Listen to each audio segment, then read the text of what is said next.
When you look into a mirror, you are not just seeing yourself.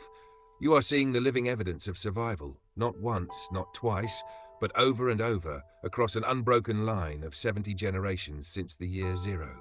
Every breath you take is proof that the thread of life has never snapped, that every ancestor you had endured long enough to hand existence forward. This is not a poetic exaggeration. It is a biological fact. You are here because not one link failed.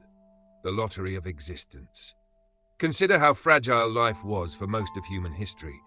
A toothache could kill. A bad harvest could starve a village. A fever in childhood could cut short a bloodline forever. Wars swept across continents and whole families vanished overnight. And yet, somehow, your ancestors, precisely your ancestors, not someone else's, threaded their way through these dangers. When the plague came to Europe in the 14th century and carried away nearly half of the population, someone in your line must have survived. Perhaps by chance, perhaps by resilience, perhaps by a hidden immunity.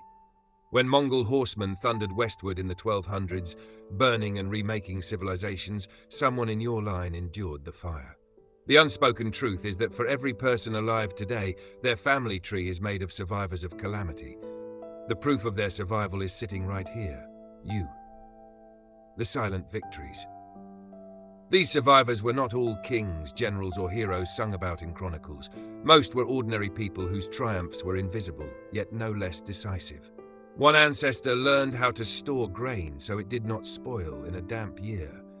Another carried a child through the chaos of war and kept them alive when armies marched. Another resisted despair when the world felt like it was ending and still chose to bring new life into it.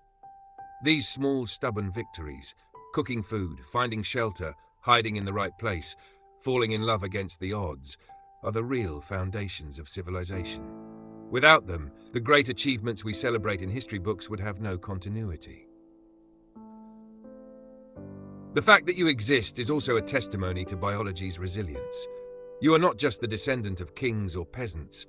You are the descendant of bodies that worked well enough to carry life forward. Every ancestor carried within them the genetic strengths that resisted disease, healed wounds, endured hardship, and adapted to change. Think about this. If even one of your ancestors had been too weak, too unlucky, or too ill, your entire existence would collapse like a broken chain.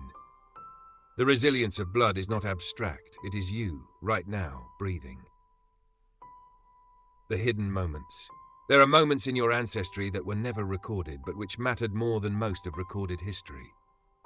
Somewhere, a woman survived childbirth when many others did not. Somewhere, a man returned from war with scars, but still with life. Somewhere, a child survived an illness that claimed their siblings. Somewhere, a family migrated just far enough to escape a famine. These are the invisible hinges of history, the ordinary moments that guaranteed your existence. It is tempting to think of survival as inevitable, but the truth is that it is fragile. For every one of your ancestors who survived, countless others did not. Entire lineages ended quietly, forgotten. You are not here by inevitability. You are here by a cascade of unlikely triumphs. This is why survival itself is a form of greatness. Every ancestor of yours was a victor in the only contest that ultimately matters, the passing forward of life. What then is the meaning of this unbroken line? It is not just that you live, it is that you carry within you the memory of all those struggles. Not memory in the form of stories, perhaps, but memory in your bones, your instincts, your capacities, the endurance to face hardship, the creativity to solve problems, the will to love and protect. These are your inheritance. You are the living heir of resilience. And now, the question turns to you. What will you do with this inheritance? You are not simply the end of a line of survivors. You are its continuation. To someone 2,000 years from now, you are just another face in their 70. And they will look back on you with the same truth. You survived, you endured, you carried life forward. The unbroken line demands nothing less. You are not just alive. You are the proof of 70 generations of survival. That is not small. That is vast. You carry the strength of thousands of years, compressed into the singular moment that is you.